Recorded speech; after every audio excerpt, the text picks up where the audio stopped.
Hey guys, loading gears here. Even though my Metal Gear Solid 5 Let's Play is not complete, I am done with the game. Cause I upload chapters a lot slower than I actually play them.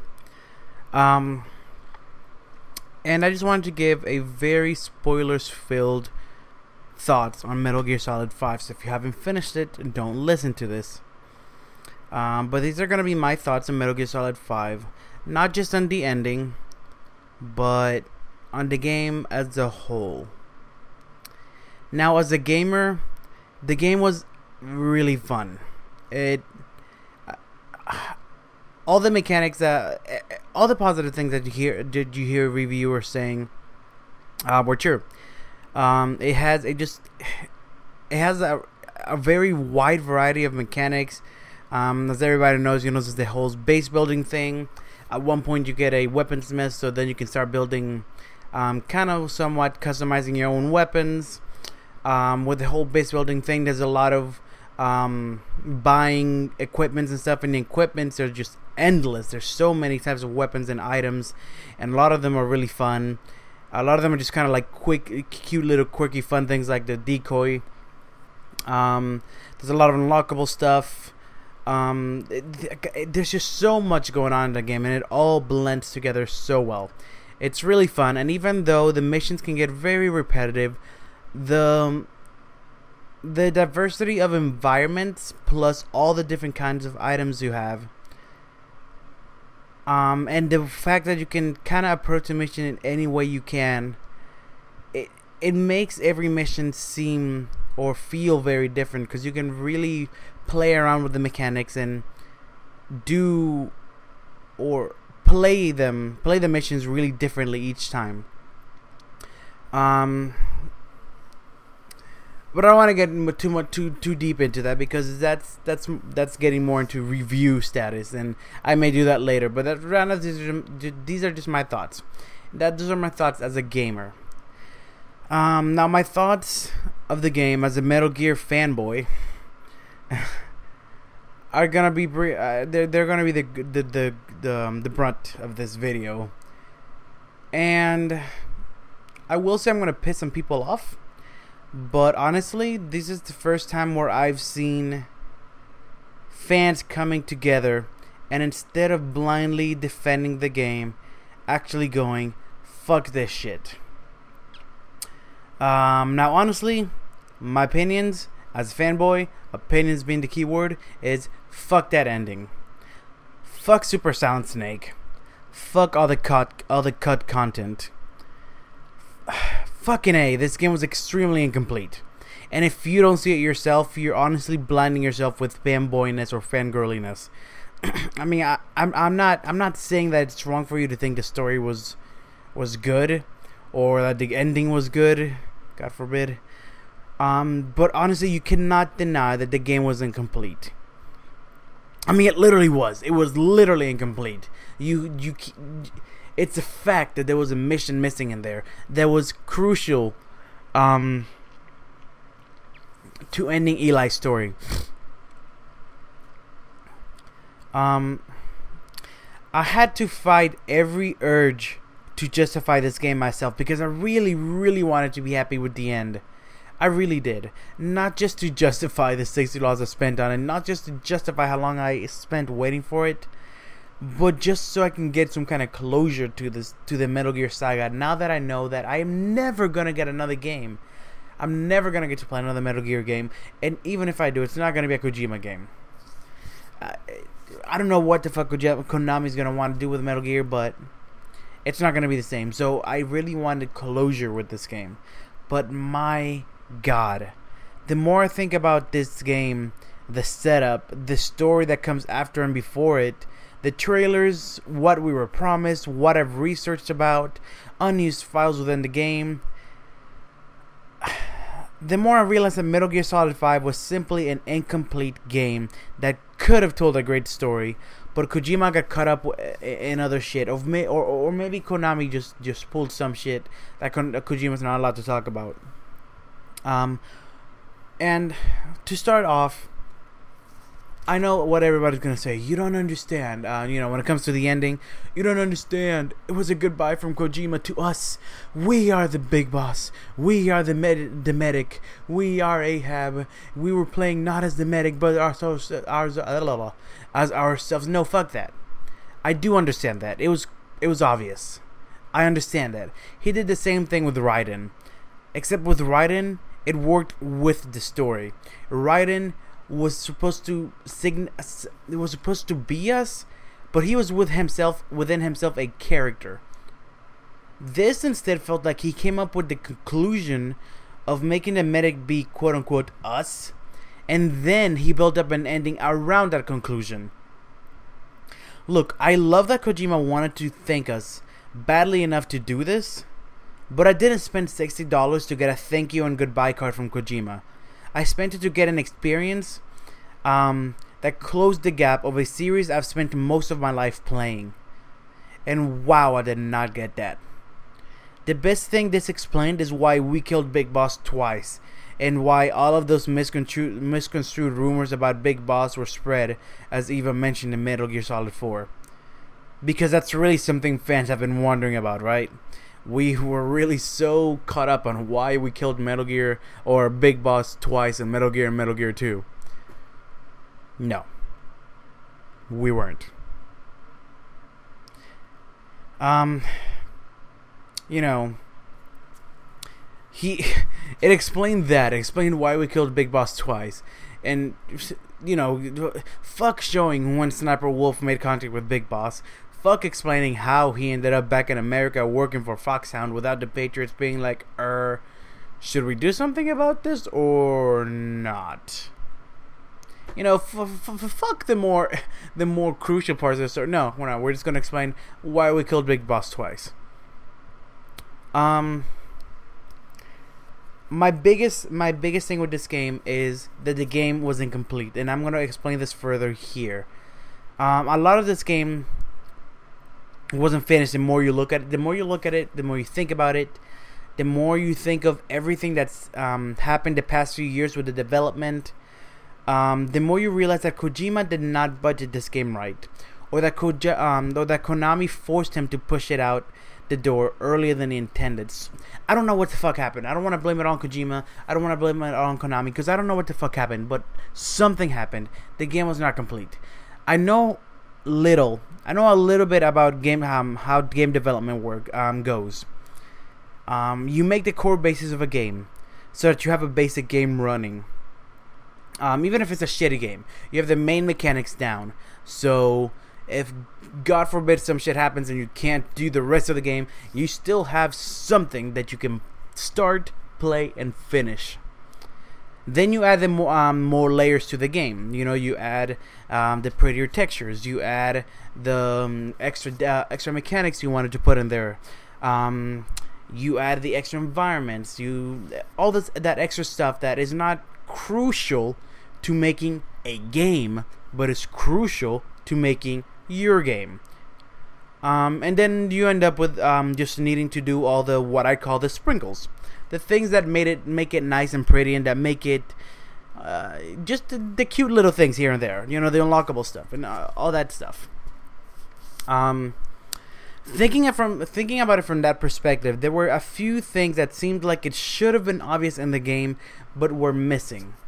One little thing that bothered me, and it's a small example, and I'm not saying that this is something huge that I'm kind of shitting on the game for, but this is just one little thing that bothered me. As an example of a bunch of little things that I caught here and there that make me think that it's just they didn't have time to get to it. That thing is, why do you have to wait for the helicopter to lift off?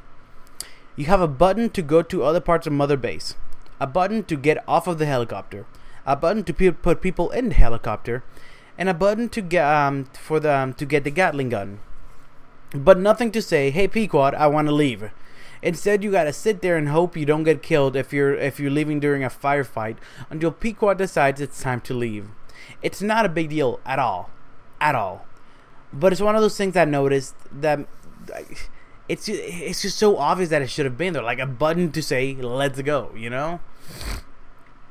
Also, why can't you get the helicopter to take your own mother? Why is it that you can get the helicopter to take your own mother base, but you can't get it to take your own Afghanistan or Africa? I see no reason for this. The world can load the same way that it loads while you're walking around it. And honestly, Mother Base is not a small fucking place. It's definitely not as big as Afghanistan or Africa, but it's not a small fucking place. So I don't know why it does this. You got to go back to your ACC and then pick another landing zone. And oh my god, that awkward car ride. If anyone has played halfway through the game, you know what I'm talking about. There's no way you didn't feel awkward during that car ride. I can't believe this is how Kojima wanted it. It's so awkward. It seems like Snake was maybe supposed to say something here to make the dialogue last longer or something. I don't know, but it seems weird that Kojima just wanted this long ass pause where fucking Skullface and Snake just looked at each other. And Snake barely even really looked. He just kind of had a generic idle animation playing the whole time Skullface was talking or not talking. And it's just Skullface sitting there and Snake looking around for the whole duration of the song Sins of the Father. Why? Why would that be there? That just seems so awkward. And I can't say for sure that was an incomplete part of the game, but I really think it is, because he just seems so out of place. I felt secondhand embarrassment, to be honest. The whole race chapter. This chapter had "We rushed this game" written all over it. Or at least this chapter was rushed as fuck written all over it. It had about, what, 3, 4, maybe 5 relevant missions, unless you count the 5 missions where all you do is rescue one of the kids 5 times. Everything else was rehashed missions from the last chapter, but with a twist to make it harder. Seriously, this is not a main mission. This is what should have been a side mission. This is the little challenge you should have. This is not. You shouldn't have this as a main mission to the second chapter. I mean, aside from the difficulty, the location, the enemies, the story, the dialogue, everything was exactly the same. It's not even repetition or a lack of variety. It is literally the same mission. Exactly the same mission, but with a little twist to make it harder. I can't bring myself to imagine that this is what Kojima really had planned out. I can't imagine that this is what he wanted for this whole chapter of Race. Because honestly, the chapter was called Race, but at what point was that really even touched? I didn't get this feeling of touching this taboo topic of race at all. It just has unfinished, written all over it. And then you get to the final mission, which comes absolutely out of fucking completely nowhere. It's just there. You pick it and you're playing the hospital mission again. Why? So we can explain what happened. Why? Who the fuck knows? Why is Ahab suddenly remembering his past? There was nothing before this leading to this. There was no like Ahab kind of questioning things, kind of like Paz did, where you hear her in the tape being like, wait, wasn't Peace Day 3 days ago yesterday, just like it's 3 days ago today? And then she gets confused. No, Ahab didn't experience any of that. All of a sudden, you're just remembering your past. Why? Because story convenience. That's why. It seems so unhinged to the rest of the story. Again, I can't imagine this is how Kojima wanted the game to play out. And finally, the whole thing with Ground Zeroes. We got a lot of reasons as to why Ground Zeroes came out first as its own game. To test the new mechanics with the fans, to introduce the fans to the open world, and to get them used to it. Kojima simply wanted to do something to show off at that year, etc., etc., etc.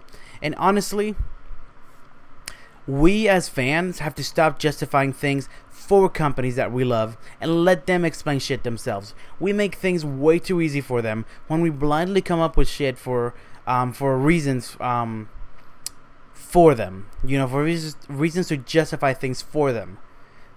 They just have to sit back and let us do the work.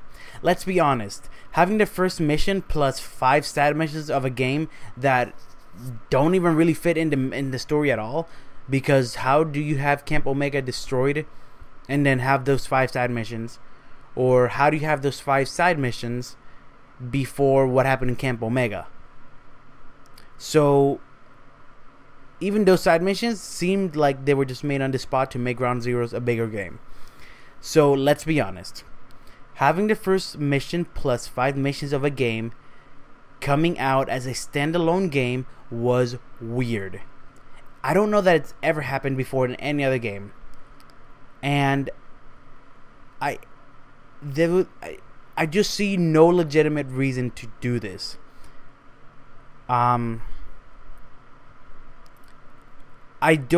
really don't think that this was how it was meant to be.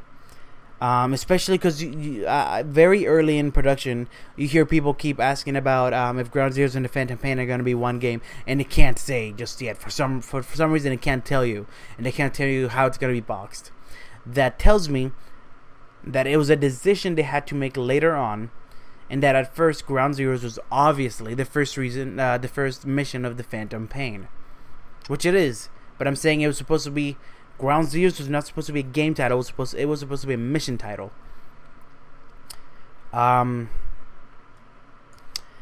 seeing everything that's happened with Konami and Kojima, I'm pretty convinced that Ground Zeroes was just Kojima running out of the budget given to him, and he needed more money. Which, if we knew that from the beginning, we would have seen this. We would have seen that and seen this as a bad sign for things to come. If he was already running out of money at this point, that's a really bad sign. Moving on. Staying with the unfinished theme, there were unfinished stories. Putting aside the stories we thought we were going to get, like Sniper Wolf, maybe Gray Fox, which honestly I don't know why.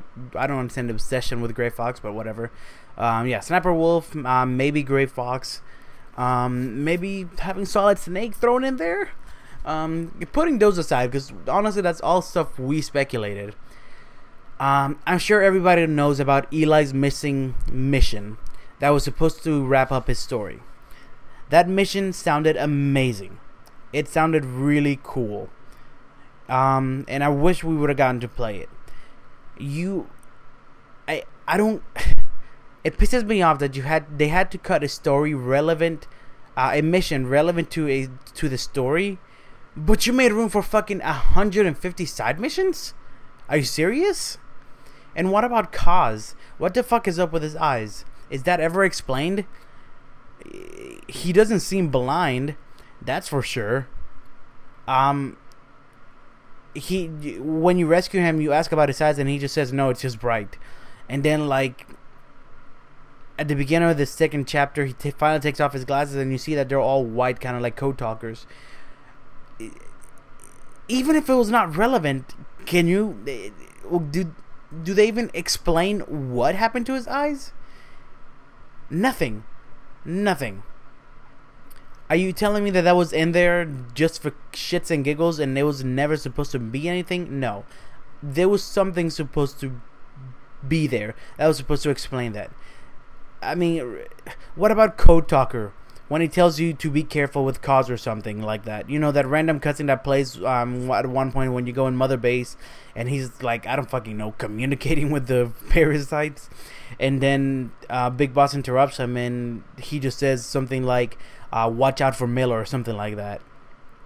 Again, random fucking cutscene that never leads to anything. Anything at all. And I'm not going to say Skullface was an unfinished story for sure, but God, was he a horridly short-lived character. I really did like him as a villain. I really liked James Horan's voice acting for him. I really thought he was a cool villain. But he literally had, like, what, 2 cutscenes? 3 or 4 if you count what I consider cameos. And then he just dies because Sahelanthropus kicks a metal beam on him. Really? Really? Wow. And finally, what the fuck happened to those Camp Omega cutscenes that they never used? I feel like we were supposed to get something there, but we never got. My fourth biggest another thing I've really hated about this game, and I loved it, but I really hated a lot of it, was Silent Big Boss. Wow. What the fuck? I almost thought that one of the twists would be that Big Boss had the vocal cord parasite from the beginning. For fuck's sake, he never talks. Kojima tried to play it off as, I wanted Snake to be more silent due to his feelings of this or that, or his anger or revenge, and you know what, I'm gonna get to the revenge thing later. But he also said something about it, I want him to show more through facial expressions than through long dialogues. Well, I'm gonna have to call bullshit on that. One, what facial expressions? Really? What facial expressions did Snake really do throughout this whole game that were so telling and just used the mocap so well that we're supposed to say what say what he wanted to say with his face other than with words? You know, this whole thing that was supposed to be part of the reason he got Kiefer Sutherland instead of David Hayter. I don't see any facial expressions that David Hayter would not be capable of doing. Because honestly, there were barely any facial expressions at all to begin with.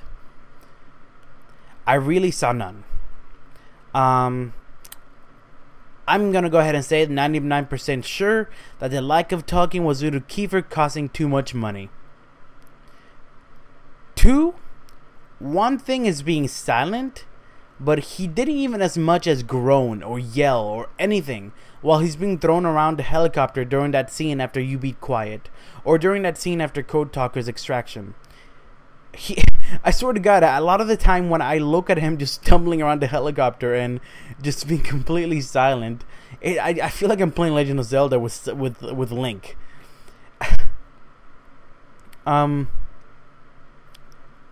Or the biggest thing that really pissed me off when he just angrily shakes.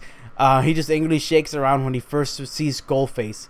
Again, no groans or anything. He just shakes angrily.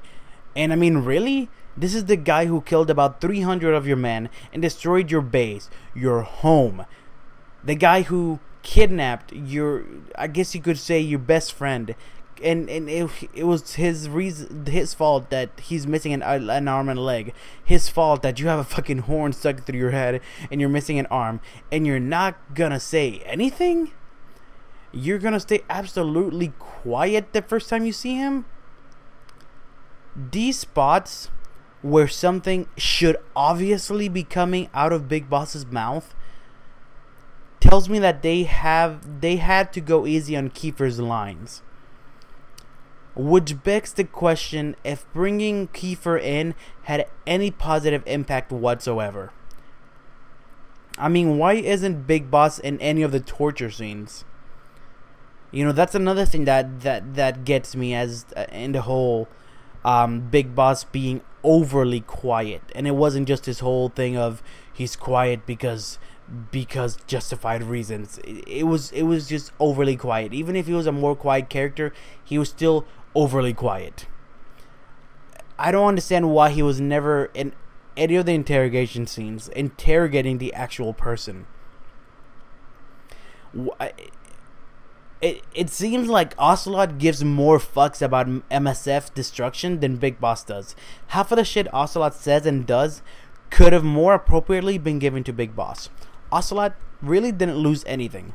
He wasn't part of MSF. And something that really disappointed me was what the fuck happened to the revenge theme? This was supposed to be about Big Boss's downfall because of his lust for revenge. And everyone gets their own theme of revenge in this game except Snake. He never seems angry as he should be. He never does anything that's really overly morally wrong that would make me have that feeling of Big Boss doing something so evil that I kind of get that heartbroken feeling of seeing the hero that I got to know dying and becoming a villain. For fuck's sake, as as bad as it sounds, I really wanted him to kill those kids. It would have shown something of a spiral into madness from Big Boss, but nope, nothing. Nothing. All of the anger and feelings of revenge were expressed through Kaz. Honestly, Kaz's character development showed what should have been Big Boss's character development. You could see Kaz becoming angrier and angrier throughout the game. All the meanwhile, Big Boss makes cool, calculated, and often morally correct decisions. He does not... There was no character development there. And yeah, okay, you could justify, well, it's not really Big Boss. It's the medic / Shu / Ahab / Phantom, whatever. Well, great. Right, you got a point there. But with that being said, if that's how we're going to defend Big Boss acting so much unlike him, then essentially this game does nothing for the story. Absolutely nothing.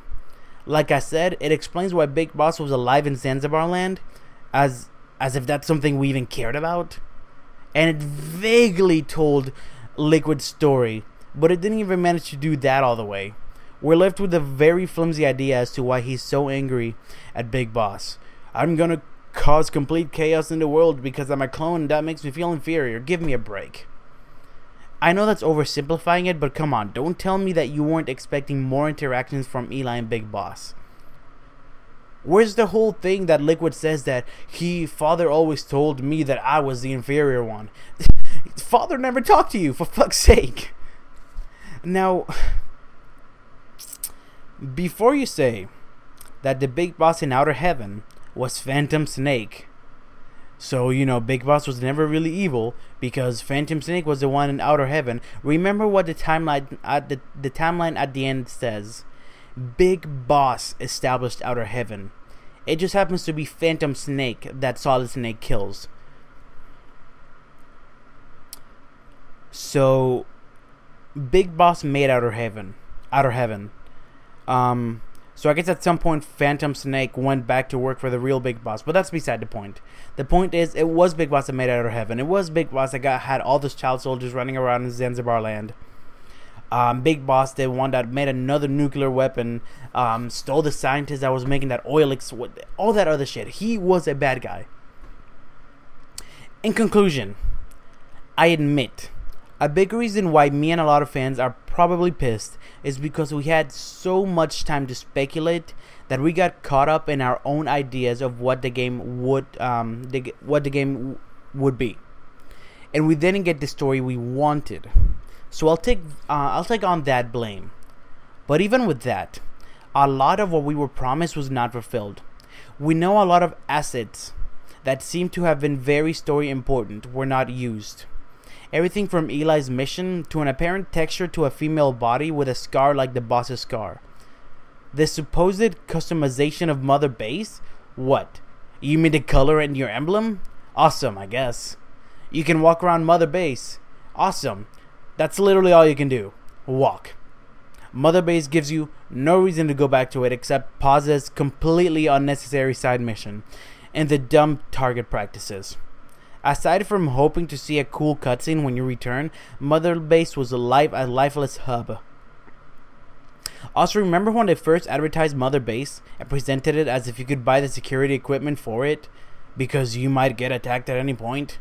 Yeah, well, no. That's only in FOBs. So Mother Base literally does nothing for you. I feel like the whole taking a shower thing was just added in there last minute to give you a reason to go back to Mother Base. This game, honestly, was a great game. I'm not taking that away. It really was. I'm having a lot of fun with it. I'm still playing it. And honestly, I'm completely willing to delete my save spot just to restart and not lose Quiet, because holy shit, she was awesome.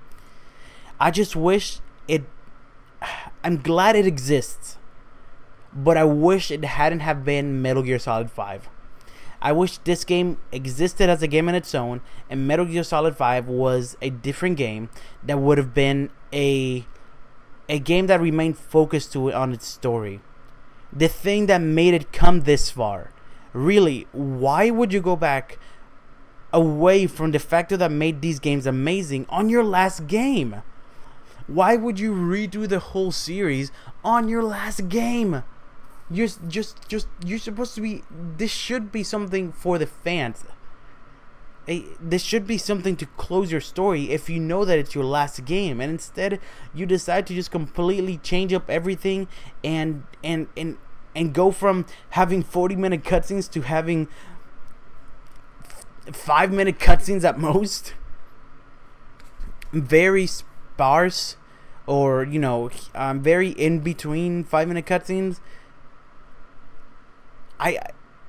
I understand a lot of people were pissed off by the amount of cutscenes and by the length of cutscenes in Metal Gear Solid 4, but this was the complete opposite extreme.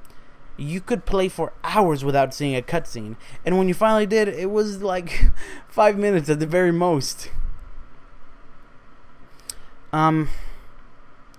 Honestly, I think Konami may have had a lot to do with some of the undesirable aspects to this game. Or at least undesirable to a lot of longtime fans. And I hope that if I'm right, Kojima will say something about it once he's under no contract to not say stuff about Konami or whatever. But I could be wrong there. In the end, I just feel like Kojima didn't seem to respect the amazing story he has created himself throughout these decades. And it's very disappointing. Especially when some of the fan theory stories were a lot better than the actual thing. And I'm left wondering how much of this was due to budget, Konami decisions, and running out of time. And if any of those were factors, I'm left wondering what the game was supposed to be like.